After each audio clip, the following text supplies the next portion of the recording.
Hi friends, ബൈബിളിൽ ഉൾപ്പെടുത്താത്ത the forgotten books of ഈദന്റെ ആദ്യ ബുക്കായ the first book of Adam and ഈവിന്റെ 70-ാം അധ്യായം വരെയുള്ളത് നിങ്ങളേവരും ഇതിനോടകം വായിച്ചിരിക്കുമല്ലോ.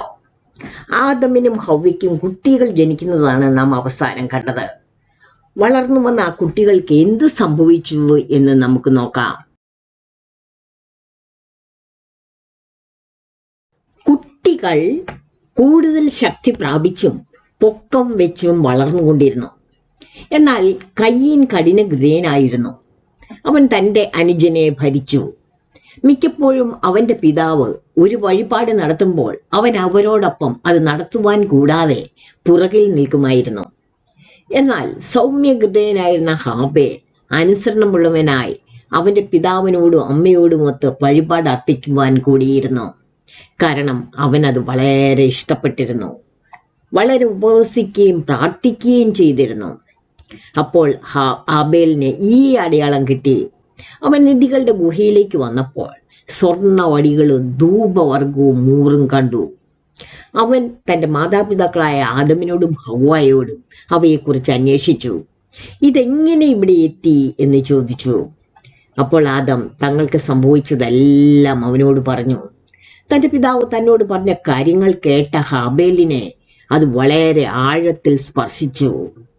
കൂടാതെ അവന്റെ പിതാവായ ആദം ദൈവത്തിന്റെ പ്രവൃത്തികളെയും തോട്ടത്തെയും കുറിച്ച് അവനോട് പറഞ്ഞു.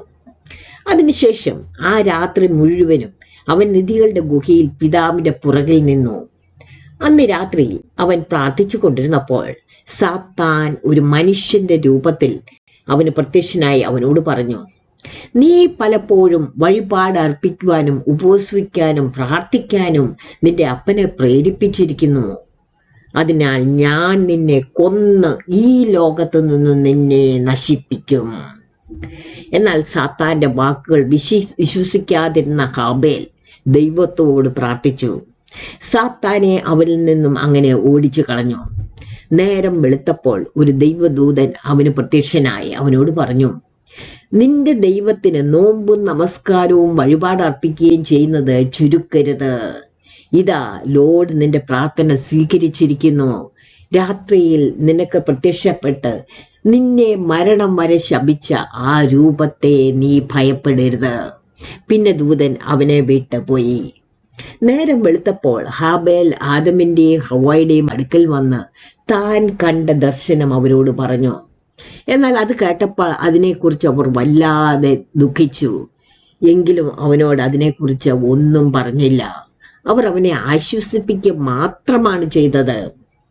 എന്നാൽ സാത്താൻ രാത്രിയിൽ കഠിനഹൃദയനായ കയീന്റെ അടുക്കൽ വന്ന് സ്വയം തന്നെ കാണിച്ചു കൊടുത്തുകൊണ്ട് അവനോട് പറഞ്ഞു, ആദാമും ഹവ്വായും നിന്നെ സ്നേഹിക്കുന്നതിനേക്കാൾ വളരെയധികം നിന്റെ സഹോദരനായ ഹാബേലിനെ സ്നേഹിക്കുന്നതിനാൽ നിങ്ങളുടെ സുന്ദരിയായ സഹോദരിയെ അവന് വിവാഹം കഴിപ്പിച്ചു കൊടുക്കുവാൻ ആഗ്രഹിക്കുന്നു. എന്നാൽ അവർ നിന്നെ വെറുക്കുന്നതിനാൽ നിനക്കിഷ്ടമല്ലാത്ത അവന്റെ സഹോദരിയെ കൊണ്ട് നിന്നെ വിവാഹം കഴിപ്പിക്കുവാനും അവർ ആഗ്രഹിക്കുന്നു. അപ്പോൾ അവൻ അങ്ങനെ ചെയ്യുമ്പോൾ നിന്റെ സഹോദരനെ കൊല്ലാൻ ഞാൻ നിന്നോട് ഉപദേശിക്കുകയാണ്. അപ്പോൾ നിന്റെ സഹോദരി നിനക്കായി ശേഷിക്കുകയും അവന്റെ സഹോദരി പുറത്താക്കപ്പെടുകയും ചെയ്യും. സാത്താൻ അവനെ വിട്ടു പോയി. എങ്കിലും കയീന്റെ ഹൃദയത്തിന്റെ പിന്നിൽ ആ ദുഷ്ടൻ ഉണ്ടായിരുന്നു. അതിനാൽ തന്റെ സഹോദരനെ കൊല്ലാൻ കയീൻ പല തവണ ശ്രമിച്ചു.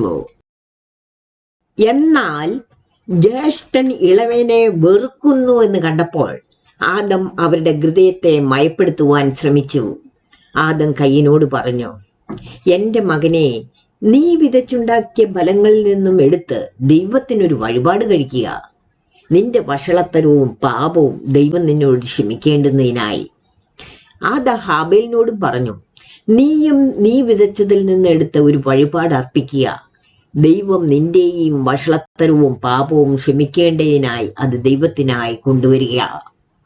അപ്പോൾ തന്റെ പിതാവിന്റെ വാക്കുകൾ കേട്ട ഹാബേൽ താൻ വിതച്ചതിൽ നിന്ന് ഒരു നല്ല വഴിപാട് കഴിച്ച ശേഷം തന്റെ പിതാവായ ആദമിനോട് പറഞ്ഞു, ഇതെങ്ങനെ സമർപ്പിക്കണമെന്ന് എനിക്ക് കാണിച്ചു തരുവാൻ എൻ്റെ കൂടെ മുകളിലേക്ക് വരൂ. അവർ ആദമും ഹവ്വായും അവനോട് കൂടി പോയി യാഗപീഠത്തിന്മേൽ തന്റെ വഴിപാട് എങ്ങനെ അർപ്പിക്കണമെന്ന് ഹാബേലിന് കാണിച്ചു കൊടുത്തു.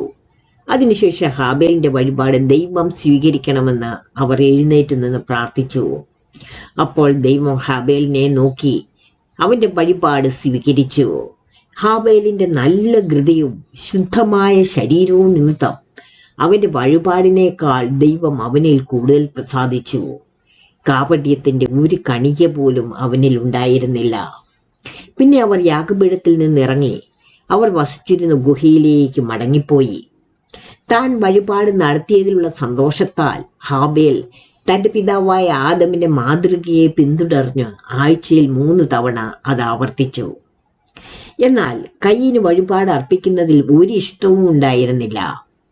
അതീവ കോപാകുലനായ തന്റെ പിതാവിന് വേണ്ടി അവൻ ഒരിക്കൽ ഒരു വഴിപാട് നടത്തി. എന്നാൽ അവൻ വഴിപാട് കഴിച്ചപ്പോൾ അവന്റെ ദൃഷ്ടി അവൻ അർപ്പിക്കുന്ന വഴിപാടിലായിരുന്നു. അവൻ തന്റെ ആടുകളിൽ ഏറ്റവും ചെറിയതിനെയാണ് വഴിപാടായി എടുത്തതെങ്കിലും അവന്റെ ദൃഷ്ടി പിന്നെയും അതിൽ തന്നെ പതിഞ്ഞിരുന്നു. എന്നാൽ അവന്റെ ഹൃദയം കൊലപാതക ചിന്തകളാൽ നിറഞ്ഞിരുന്നതിനാൽ ദൈവം അവന്റെ വഴിപാട് സ്വീകരിച്ചില്ല.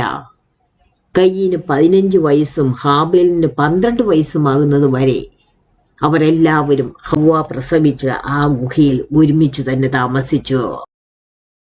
അപ്പോൾ ആദം ഹവ്വയോട് പറഞ്ഞു, ഇതാ നമ്മുടെ കുട്ടികൾ വളർന്നിരിക്കുന്നു, നാം അവർക്ക് ഭാര്യമാരെ കണ്ടെത്തുന്നതിനെ കുറിച്ച് ചിന്തിക്കണം. അപ്പോൾ ഹവ്വ ചോദിച്ചു, നമുക്കതെങ്ങനെ ചെയ്യുവാൻ കഴിയും? ആദം അവളോട് പറഞ്ഞു, നമുക്ക് ഹാബേലിന്റെ സഹോദരിയെ കയീനും കയീന്റെ സഹോദരിയെ ഹാബേലിനുമായി വിവാഹം കഴിപ്പിക്കാം. അപ്പോൾ ഹവ്വ ആദമിനോട് പറഞ്ഞു, കയീൻ കഠിനഹൃദയനായതിനാൽ എനിക്ക് അവനെ ഇഷ്ടമല്ല. എന്നാൽ നാം അവർക്ക് വേണ്ടി ലോഡിന് വഴിപാട് അർപ്പിക്കുന്നത് വരെ അവർ ഇങ്ങനെ തന്നെ താമസിക്കട്ടെ. ആദം പിന്നെ ഒന്നും പറഞ്ഞില്ല.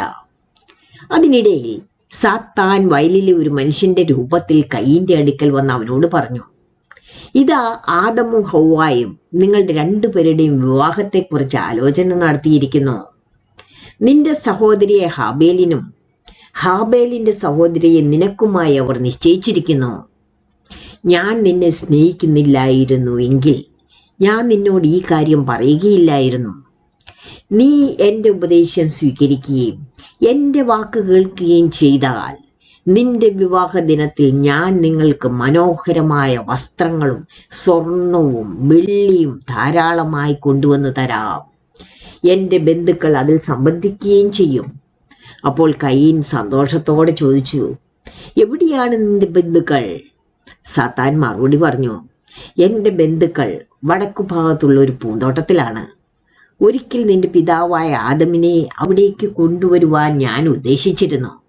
പക്ഷെ അവൻ എൻ്റെ വാഗ്ദാനം സ്വീകരിച്ചില്ല. എന്നാൽ നീ എൻ്റെ വാക്കുകൾ സ്വീകരിക്കുകയും നിന്റെ കല്യാണശേഷം എൻ്റെ അടുക്കൽ വരികയും ചെയ്താൽ നീ അനുഭവിക്കുന്ന ദുരിതത്തിൽ നിന്ന് നിനക്ക് സ്വസ്ഥത ലഭിക്കും. നീ വിശ്രമിക്കുകയും നിന്റെ പിതാവായ ആദമിനേക്കാൾ നീ മികച്ചവനായിരിക്കുകയും ചെയ്യും. സാത്താന്റെ ഈ വാക്കുകൾ കേട്ട കയീൻ അവന്റെ സംസാരം കേൾക്കാൻ ചെവി ചായിച്ചു. കയീൻ പിന്നെ വയലിൽ നിന്നില്ല. തന്റെ അമ്മയായ ഹവ്വയുടെ അടുക്കൽ ചെന്ന് അവളെ അടിക്കുകയും ശപിക്കുകയും ചെയ്തു. നീ എൻ്റെ സഹോദരിയെ എൻ്റെ സഹോദരന്റെ അടുക്കൽ കൊണ്ടുപോകുവാൻ ഒരുങ്ങുന്നത് എന്തിന്? ഞാൻ എന്താ മരിച്ചുപോയോ? എന്നിരുന്നാലും അവന്റെ അമ്മ അവനെ ശാന്തനാക്കി അവനുണ്ടായിരുന്ന വയലിലേക്ക് തന്നെ അവനെ മടക്കി അയച്ചു. ആദം വന്നപ്പോൾ ഹവ്വ കയീൻ ചെയ്തതൊക്കെയും അവനോട് പറഞ്ഞു. എന്നാൽ ദുഃഖിതനായ ആദം തന്റെ സമാധാനം കൈവിടാതെ നിശബ്ദനായി നിന്നു. പിറ്റേന്നാൾ ആദം തന്റെ മകനായ കയീനോട് പറഞ്ഞു, നിന്റെ ആടുകളിൽ നിന്ന് നല്ലതും ഇളം പ്രായക്കാരുമായ ആടുകളെ എടുത്ത് നിന്റെ ദൈവത്തിന് അർപ്പിക്കാം. ഞാൻ നിന്റെ സഹോദരനോട് അവന്റെ ദൈവത്തിനൊരു ധാന്യ വഴിപാട് അർപ്പിക്കുവാൻ പറയാം എന്ന് പറഞ്ഞു. അവർ 2 പേരും തങ്ങളുടെ പിതാവായ ആദമിന്റെ വാക്ക് കേട്ടു. അവർ തങ്ങളുടെ വഴിപാടുകൾ എടുത്ത് മലയിൽ യാഗപീഠത്തിനരികെ അർപ്പിച്ചു. എന്നാൽ അഹങ്കാരിയായ കയീൻ തന്റെ സഹോദരനെ യാഗപീഠത്തിൽ നിന്നും തള്ളി താഴെയിട്ടു. തന്റെ വഴിപാട് അർപ്പിക്കുവാൻ ഹാബേലിനെ അനുവദിച്ചില്ല. എന്നാൽ അഹങ്കാരത്തോടെ, കുതന്ത്രവും വഞ്ചനയും നിറഞ്ഞ മനസ്സോടെ കയീൻ അതിന്മേൽ തൻ്റെ സ്വന്തം വഴിപാട് സമർപ്പിക്കുകയും ചെയ്തു. എന്നാൽ ഹാബേൽ അവൻ്റെ സമീപത്തുള്ള കല്ലുകൾ എടുത്ത് അതിന്മേൽ വെച്ച് വിനയവും വഞ്ചനയും ഇല്ലാത്ത ഹൃദയത്തോടെ അവൻ തൻ്റെ സമ്മാനം ദൈവത്തിന് സമർപ്പിച്ചു. അപ്പോൾ കയീൻ തൻ്റെ വഴിപാട് അർപ്പിച്ച യാഗപീഠത്തിനരികെ നിൽക്കുകയായിരുന്നു. തൻ്റെ വഴിപാട് സ്വീകരിക്കാൻ അവൻ ദൈവത്തോട് നിലവിളിച്ചു പറഞ്ഞു. എന്നാൽ ദൈവം അവനിൽ നിന്ന് അത് സ്വീകരിച്ചില്ല. അവൻ്റെ വഴിപാട് ദഹിപ്പിക്കാൻ ഒരു ദിവ്യാഗ്നിയും ഇറങ്ങി വന്നുമില്ല. എന്നാൽ തൻ്റെ സഹോദരനോട് അഹങ്കാരത്തോട് പെരുമാറിയ കയീൻ ദൈവം ഹാബേലിൻ്റെ വഴിപാട് സ്വീകരിക്കുമോ ഇല്ലയോ എന്നറിയുവാൻ നർമ്മത്തോടെയും എന്നാൽ കോപത്തോടെയും തൻ്റെ സഹോദരൻ ഹാബേലിനെ നോക്കി ആ യാഗപീഠത്തിനരികെ തന്നെ നിന്നു. തൻ്റെ വഴിപാട് സ്വീകരിക്കുവാൻ ഹാബേൽ ദൈവത്തോട് പ്രാർത്ഥിച്ചു. അപ്പോൾ ഒരു ദിവ്യാഗ്നി ഇറങ്ങി വന്ന് അവൻ്റെ വഴിപാടിനെ ദഹിപ്പിച്ചു. ദൈവം അവൻ്റെ വഴിപാടിൻ്റെ സുഗന്ധം ആസ്വദിച്ചു. കാരണം ഹാബേൽ ദൈവത്തെ സ്നേഹിക്കുകയും അധോത്തിൽ സന്തോഷിക്കുകയും ചെയ്തു. ദൈവം അതിനായി അവനിൽ പ്രസാദിച്ചതിനാൽ അവൻ്റെ വഴിപാടിൽ പങ്കുചേരുന്ന ഒരു മനുഷ്യന്റെ രൂപത്തിൽ തൻ്റെ പ്രകാശദൂതനെ അവൻ്റെ അടുക്കലേക്ക് അയച്ചു. അവൻ അതിൽ പങ്കുചേർന്ന് ഹാബേലിൻ്റെ ആ വഴിപാടിൻ്റെ മധുരമുള്ള സുഗന്ധം ആസ്വദിച്ചു.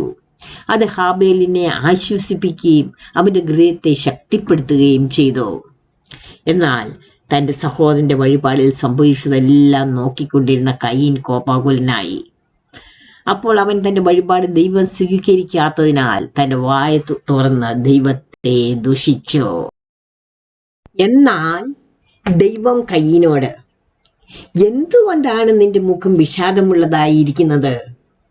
നീതിമാനായിരിക്കുക, ഞാൻ നിന്റെ വഴിപാട് സ്വീകരിക്കുവാനായി. നീ പിറുപുറത്തത് എനിക്കെതിരെ അല്ല, നിന്നോട് തന്നെ അത്രേ. ദൈവം അവനെയും അവൻ്റെ വഴിപാടിനെയും വെറുത്തത് കൊണ്ടാണ് കയീനെ ശാസിച്ചുകൊണ്ട് അത് പറഞ്ഞത്.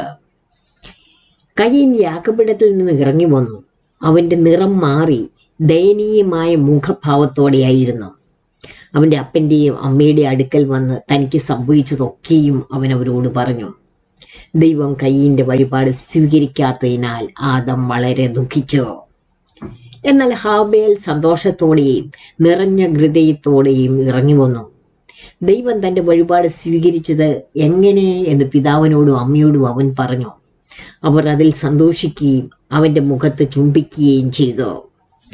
ഹാബേൽ തൻ്റെ പിതാവിനോട് പറഞ്ഞു, കയീൻ എന്നെ യാഗപീഠത്തിൽ നിന്ന് തള്ളിയിട്ട് അതിൽ എൻ്റെ വഴിപാട് അർപ്പിക്കുവാൻ എന്നെ അനുവദിക്കാത്തതിനാൽ ഞാൻ എനിക്കായി ഒരു ബലിപീഠം ഉണ്ടാക്കി എൻ്റെ ദാനം ദൈവത്തിന് സമർപ്പിച്ചു. എന്നാൽ ഇത് കേട്ടപ്പോൾ ആദം വളരെ ദുഃഖിച്ചു. കാരണം അത് അവൻ ആദ്യം പണിതതും അതിന്മേൽ സ്വന്തം സമ്മാനങ്ങൾ അർപ്പിച്ചതുമായിരുന്നു. കയീനോ അവൻ വയലിലേക്ക് തിരികെ പോയി.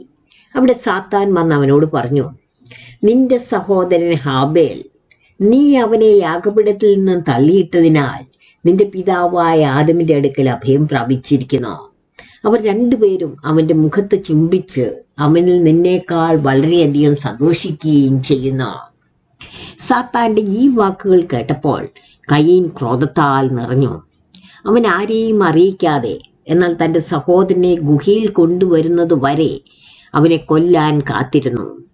എന്നിട്ട് അവനോട് പറഞ്ഞു, ഓ സഹോദര, ഈ രാജ്യം വളരെ മനോഹരമാണ്. അതിൽ വളരെ മനോഹരവും ആനന്ദം നമുക്കേകുന്ന മരങ്ങളുമുണ്ട്. കാണാൻ എത്ര മനോഹരവും ആകർഷകവുമാണെന്നോ. അവ അത് ആസ്വദിക്കാനായി നീ ഒരു ദിവസം പോലും വയലിൽ വന്നിട്ടില്ലല്ലോ. ഇന്ന് ഓ എൻ്റെ സഹോദര, ഞാൻ വളരെയധികം ആഗ്രഹിക്കുകയാണ് നീ എന്നോടൊപ്പം വയലിലേക്ക് വന്നതൊക്കെയും ആസ്വദിക്കുവാനും നീതിമാനായ നീ വന്ന് നമ്മളുടെ വയലുകളെയും ആട്ടിൻകൂട്ടങ്ങളെയും അനുഗ്രഹിക്കുവാനും. എൻ്റെ സഹോദര, ഞാൻ നിന്നെ വളരെയധികം സ്നേഹിക്കുന്നു, എന്നാൽ നീ എന്നിൽ നിന്നും അകന്നിരിക്കുന്നു. അപ്പോൾ ഹാബേൽ തൻ്റെ സഹോദരനായ കയീനോടൊപ്പം വയലിലേക്ക് പോകുവാൻ സമ്മതിച്ചു. എന്നാൽ പുറത്തു പോകുന്നതിന് മുമ്പ് കയീന് ഹാബേലിനോട് പറഞ്ഞു, വന്യമൃഗങ്ങൾ ഉള്ളതിനാൽ ഞാൻ ഒരു വടി കൊണ്ടുവരുന്നത് വരെ എന്നെ കാത്തിരിക്കൂ. ആബേൽ തന്റെ നിഷ്കളങ്കതയിൽ കയ്യിനെ കാത്ത് അവിടെ നിന്നപ്പോൾ കയ്യിൽ ഒരു വടിയും എടുത്ത് പുറത്തേക്ക് പോയി. കയ്യീനും അവന്റെ സഹോദരനായ ഹാബേലും വഴിയിൽ കൂടി നടക്കാൻ തുടങ്ങിയപ്പോൾ കയ്യീൻ അവനോട് സംസാരിച്ചു കൊണ്ടിരുന്നു. അവനെ ആശ്വസിപ്പിക്കാനും അവനെല്ലാം മറക്കുവാനുമായി. അങ്ങനെ അവർ ആടുകളില്ലാത്ത ഒരു ഏകാന്ത സ്ഥലത്തെത്തുന്നത് വരെ അവർ മുന്നോട്ട് നീങ്ങിക്കൊണ്ടിരുന്നു. അപ്പോൾ ഹാബേൽ കയ്യനോട് പറഞ്ഞു, സഹോദര, നാം നടന്ന് ക്ഷീണിച്ചിരിക്കുന്നു. മരങ്ങളോ പഴങ്ങളോ പച്ചക്കാടുകളോ ആടുകളോ നീ പറഞ്ഞതൊന്നും തന്നെ കാണുന്നില്ല. എന്നോട് പറയൂ, നീ എന്നോട് അനുഗ്രഹിക്കാൻ പറഞ്ഞ നിന്റെ ആടുകൾ എവിടെ? അപ്പോൾ കയ്യീൻ അവനോട്, വരൂ, ഇപ്പോൾ നീ പല മനോഹരങ്ങളായ കാഴ്ചകളും കാണും. എന്നാൽ ഞാൻ നിന്റെ അടുക്കൽ വരുവോളം എനിക്ക് മുമ്പായി എന്ന് പറഞ്ഞു. പിന്നെ ഹാബേൽ മുന്നോട്ട് പോയി കയ്യീൻ അവന്റെ പുറകിലുമായി നടന്നു. നിഷ്കളങ്കനായ ഹാബേൽ കുതന്ത്രങ്ങളൊന്നുമില്ലാതെ മുമ്പിൽ നടക്കുകയായിരുന്നു. തന്റെ സഹോദരൻ തന്നെ കൊല്ലുമെന്ന് അവൻ വിശ്വസിച്ചിരുന്നില്ല. പിന്നെ കയ്യീൻ ഹാബേലിന്റെ അടുക്കലേക്ക് നീങ്ങി. അവന്റെ സംസാരത്തിൽ കൂടി ഹാബേലിനെ ആശ്വസിപ്പിച്ചുകൊണ്ട് അവന്റെ പുറകിലായി അല്പം ദൂരം നടന്നു. പിന്നെ അവൻ വേഗത്തിൽ വടികൊണ്ട് അവനെ തുടർച്ചയായി അടിച്ചുകൊണ്ടിരുന്നു. ഞെട്ടിപ്പോയ ഹാബേൽ സ്തംഭിച്ചു പോകും വരെ അവൻ അടി തുടർന്നു. എന്നാൽ നിലത്ത് വീണ ഹാബേൽ തന്റെ സഹോദരൻ തന്നെ കൊല്ലുവാൻ ഭാവിക്കുന്നു എന്ന് കണ്ടപ്പോൾ അവൻ കയ്യനോട് പറഞ്ഞു, എന്റെ സഹോദര, എന്നോട് കരുണ തോന്നണമേ. നാം ചപ്പിയ മുലകൾ നമ്മെ ഈ ലോകത്തിലേക്ക് കൊണ്ടുവരുവാനായി നമ്മെ വഹിച്ച ആ ഗർഭപാത്രത്തെ ഓർത്ത് എന്നെ ഇനിയും അടിക്കരുതേ. ആ വടി കൊണ്ട് എന്നെ കൊല്ലരുത്. നീ എന്നെ കൊല്ലുകയാണെങ്കിൽ ഈ വലിയ കല്ലുകളിലൊന്നെടുത്ത് എന്നെ കൊന്നുകളയുക. അപ്പോൾ കഠിനഹൃദയനും ക്രൂരനുമായ കൊലയാളിയായ കയ്യീൻ ഒരു വലിയ കല്ലെടുത്ത് അതുകൊണ്ട് തൻ്റെ സഹോദരന്റെ തലയിൽ അടിച്ചു. ഹാബേലിന്റെ തലച്ചോർ പുറത്തു വന്ന് രക്തത്തിൽ കുളിച്ച തൻ്റെ സഹോദരൻ അവന്റെ മുന്നിൽ കിടക്കുന്നത് വരെ കയ്യീൻ അടിച്ചുകൊണ്ടേയിരുന്നു. കയ്യീൻ താൻ ചെയ്തതിൽ അനുതപിച്ചില്ല. എന്നാൽ നീതിമാനായ ഹാബേലിന്റെ രക്തം ഭൂമിയിൽ വീണപ്പോൾ ഭൂമി വിറച്ചു. അതവന്റെ രക്തം കുടിച്ചുകൊണ്ട് കയ്യീനെ ശൂന്യമാക്കുമായിരുന്നു. തന്റെ കൊലപാതകയോട് പ്രതികാരം ചെയ്യാൻ ഹാബേലിന്റെ രക്തം നിഗൂഢമായി ദൈവത്തോട് നിലവിളിച്ചു. അപ്പോൾ കയ്യീൻ തന്റെ സഹോദരനെ കിടത്തേണ്ടതിനായി ഭൂമി കുഴിക്കുവാൻ തുടങ്ങി. കാരണം തന്റെ നിമിത്തം ഭൂമി കുലുങ്ങുന്നത് കണ്ടപ്പോൾ ഭയത്താൽ അവൻ വിറയ്ക്കുകയായിരുന്നു. പിന്നെ അവൻ തന്റെ സഹോദരനെ താൻ ഉണ്ടാക്കിയ കുഴിയിലിട്ട് അവനെ പൂഴി കൊണ്ട് മൂടി. എന്നാൽ ഭൂമി അവനെ സ്വീകരിച്ചില്ല. അത് വളരെ പെട്ടെന്ന് തന്നെ പുറത്തേക്ക് എറിഞ്ഞു കളഞ്ഞു. കയ്യീൻ പിന്നെയും ഭൂമി കുഴിച്ചു, തന്റെ സഹോദരനെ അതിൽ ഒളിപ്പിച്ചു. എന്നാൽ ഭൂമി അവനെ വീണ്ടും മുകളിലേക്ക് എറിഞ്ഞു കളഞ്ഞു. 3 പ്രാവശ്യം ഭൂമി അങ്ങനെ ഹാബേലിന്റെ ശരീരം എറിഞ്ഞു കളഞ്ഞു. ചെളി നിറഞ്ഞ ഭൂമി അവനെ ആദ്യമായി എറിഞ്ഞു കളഞ്ഞതിന് കാരണം അവൻ ആദ്യത്തെ സൃഷ്ടി ആയിരുന്നില്ല എന്നതായിരുന്നു. ഭൂമി അവന് 2ാമത്തെ പ്രാവശ്യം എറിഞ്ഞു കളഞ്ഞത് അവൻ നീതിമാനും നല്ലവനുമായിരുന്നതിനാൽ ഒരു കാരണവുമില്ലാതെ ആണ് അവൻ കൊല്ലപ്പെട്ടത് എന്നതായിരുന്നു. ഭൂമി 3ാം പ്രാവശ്യം അവനെ സ്വീകരിക്കാതെ അവനെ എറിഞ്ഞു കളഞ്ഞത് അവന്റെ സഹോദരന്റെ മുമ്പിൽ അവനെതിരെ ഒരു സാക്ഷി ഉണ്ടായിരിക്കേണ്ടതിനാലാണ്. കയ്യീന്റെ സഹോദരന് വേണ്ടി ദൈവവചനം വരുന്നത് വരെ ഭൂമി കയ്യീനെ പരിഹസിച്ചു കൊണ്ടിരുന്നു. അപ്പോൾ ദൈവം കോപിച്ചു. ഹാബേലിന്റെ മരണത്തിൽ വളരെ നീരസപ്പെട്ട് സ്വർഗത്തിൽ നിന്ന് ഇടിമുഴക്കി. അപ്പോൾ മിന്നലുകൾ ദൈവം മുൻപാകെ ചെന്നു. ദൈവവചന സ്വർഗത്തിൽ നിന്ന് കയ്യീന്റെ അടുക്കൽ വന്ന അവനോട്, നിന്റെ സഹോദരനായ ഹാബേൽ എവിടെ എന്ന് ചോദിച്ചു. അപ്പോൾ കയ്യീൻ അഹങ്കാരത്തോടെ പരുക്കൻ ശബ്ദത്തോടെ മറുപടി പറഞ്ഞു, എങ്ങനെയാണ് ദൈവമേ ഞാൻ എൻ്റെ സഹോദരന്റെ കാവൽക്കാരനാകുന്നത്? അപ്പോൾ ദൈവം കയ്യീനോട്, നിന്റെ സഹോദരനായ ഹാബേലിന്റെ രക്തം കുടിച്ച് ഭൂമി ശപിക്കപ്പെട്ടിരിക്കുന്നു. നിന്നെ കണ്ടെത്തുന്നവൻ നിന്നെ കൊന്നു കളയുമെന്നതിന്റെ ഒരു ദൃഷ്ടാന്തം അത്രേ നീ ഞെട്ടുകയും വിറയ്ക്കുകയും ചെയ്യുന്നത്. എന്നാൽ ദൈവം തന്നോട് പറഞ്ഞ ആ വാക്കുകൾ കേട്ട് കയ്യീൻ കരഞ്ഞു. കയ്യീൻ പറഞ്ഞു, ദൈവമേ, എന്നെ കണ്ടെത്തുന്നവൻ എന്നെ കൊല്ലും. ഞാൻ ഭൂമുഖത്ത് നിന്ന് തുടച്ചു നീക്കപ്പെടും. അതിന് ദൈവം കയ്യിനോട്, ആരെങ്കിലും നിന്നെ കണ്ടാൽ അവൻ നിന്നെ കൊല്ലുകയില്ല. കാരണം ഇതിനു മുമ്പായി ദൈവം കയ്യിനോട് പറഞ്ഞിരുന്നു അവനെ കൊല്ലുന്നവനുള്ള 7 ശിക്ഷകളെ കുറിച്ച്. നിന്റെ സഹോദരൻ എവിടെ എന്ന ദൈവവചനത്തിന്റെ ചോദ്യം അവനെ കൊണ്ട് പശ്ചാത്തപിച്ച് അനുദപിക്കുവാൻ വേണ്ടിയുള്ള ദൈവകരുണയിൽ ഉരുത്തിരിഞ്ഞതാണ്. എന്തെന്നാൽ ആ സമയത്ത് കയ്യിന് അനുദപിക്കുകയും, ദൈവമേ, എൻ്റെ പാപവും എൻ്റെ സഹോദരൻ്റെ കൊലപാതകവും എന്നോട് ക്ഷമിക്കൂ എന്ന് പറഞ്ഞിരുന്നെങ്കിൽ ദൈവം അവൻ്റെ പാപം അവനോട് ക്ഷമിക്കുമായിരുന്നു. നിന്റെ സഹോദരൻ്റെ രക്തം കുടിച്ച് ഭൂമി ശപിക്കപ്പെടട്ടെ എന്ന് ദൈവം കയ്യിനോട് പറഞ്ഞതും കയ്യിനോടുള്ള ദൈവത്തിൻ്റെ കരുണയായിരുന്നു. ദൈവം അവനെ ശപിച്ചില്ല. ഹാബേലിനെ കൊന്ന കൃത്യം ചെയ്തത് ഭൂമി അല്ലാഞ്ഞിട്ടും ദൈവം ഭൂമിയെയാണ് ശപിച്ചത്. കൊലയാളിയുടെ മേൽ വീഴേണ്ട ശാപമായിട്ടും ദൈവം കാരുണ്യത്താൽ തൻ്റെ ചിന്തകളെ ആരും അറിയാതിരിക്കുവാൻ നിയന്ത്രിക്കുകയും കയ്യിൽ നിന്ന് പിന്തിരിയുകയും ചെയ്തു. ദൈവം കയ്യിനോട്, നിന്റെ സഹോദരൻ എവിടെ എന്ന് ചോദിച്ചു. അതിനവൻ മറുപടി പറഞ്ഞു, എനിക്കറിയില്ല. അപ്പോൾ സൃഷ്ടാവ് അവനോട് പറഞ്ഞു, നീ പേടിച്ച് വിറയ്ക്കുന്നവനാകട്ടെ എന്ന്. അപ്പോൾ കയ്യീൻ പേടിച്ചു വിറച്ചു. സഹോദരനെ കൊന്നവനുണ്ടായ ഈ അടയാളത്താൽ ദൈവം അവനെ തൻ്റെ സൃഷ്ടികൾക്കും മുമ്പാകെ ഒരു മാതൃകയാക്കി. അവന് ആദ്യമുണ്ടായിരുന്ന സമാധാനം അവൻ കാണേണ്ടതിനായി ദൈവം അവൻ്റെ മേൽ വിറയലും ഭയവും വരുത്തി. മാത്രമല്ല, ഭയത്താലും വിറയലാലും അവസാനം അവന് സഹിക്കേണ്ടി വന്നത് അവൻ കാണേണ്ടതിനായി വേണ്ടി കൂടിയായിരുന്നു. അങ്ങനെ അവൻ ദൈവം മുമ്പാകെ തന്നെത്താൻ താഴ്ത്തി തൻ്റെ പാപത്തെക്കുറിച്ച് അനുതപിച്ച് ആദ്യം അവൻ ആസ്വദിച്ച സമാധാനം തേടുവാൻ. കയ്യീനെ കൊന്നവൻ്റെ 7 ശിക്ഷകൾ എന്ന ദൈവവചനത്തിൽ കൂടി കയ്യീനെ വാളുകൊണ്ട് കൊല്ലാനല്ല, മറിച്ച് അവൻ പാപത്തിൽ നിന്ന് മോചിതനാകുന്നത് വരെ കഠിനമായ ഉപവാസത്തിലൂടെയും പ്രാർത്ഥിച്ചും കരഞ്ഞും അവൻ മരിക്കണം എന്നായിരുന്നു ദൈവം തേടിയത്. 7 തലമുറകളാണ് ഈ 7 ശിക്ഷകൾ. കയ്യീൻ്റെ സഹോദരനെ കൊന്നതിന് ദൈവം കാത്തിരുന്ന കാലം. എന്നാൽ കയ്യീന് തൻ്റെ സഹോദരനെ കൊന്നതു മുതൽ ഒരു സ്ഥലത്തും സ്വസ്ഥത കിട്ടിയില്ല. അവൻ ആദമിനോടും ഹവ്വയുടെയും അടുത്തേക്ക് തന്നെ തിരിച്ചുപോയി, വിറച്ചും ഭയപ്പെട്ടും രക്തത്താൽ മലിനപ്പെട്ടും. ദി ഫോർഗോട്ടൻ ബുക്സ് ഓഫ് ഏദനിലെ ആദം ആൻഡ് ഈവിൻ്റെ ആദ്യ ബുക്ക് ഇവിടെ അവസാനിക്കുകയാണ്. അടുത്ത വീഡിയോയിൽ ഇതിൻ്റെ 2ാം ബുക്കിൻ്റെ തുടക്കമാണ്. ആദ്യ ബുക്ക് വായിച്ചതിലൂടെ നിങ്ങൾക്ക് എന്ത് തോന്നുന്നു? ഇത് ബൈബിളിൽ ചേർക്കേണ്ടുന്ന ഒന്നായിരുന്നുമോ? ഇത് കേൾക്കുവാൻ താല്പര്യമുള്ളവർ സബ്സ്ക്രൈബ് ചെയ്യുക, ഇഷ്ടപ്പെട്ടാൽ ലൈക്കും. Thank you.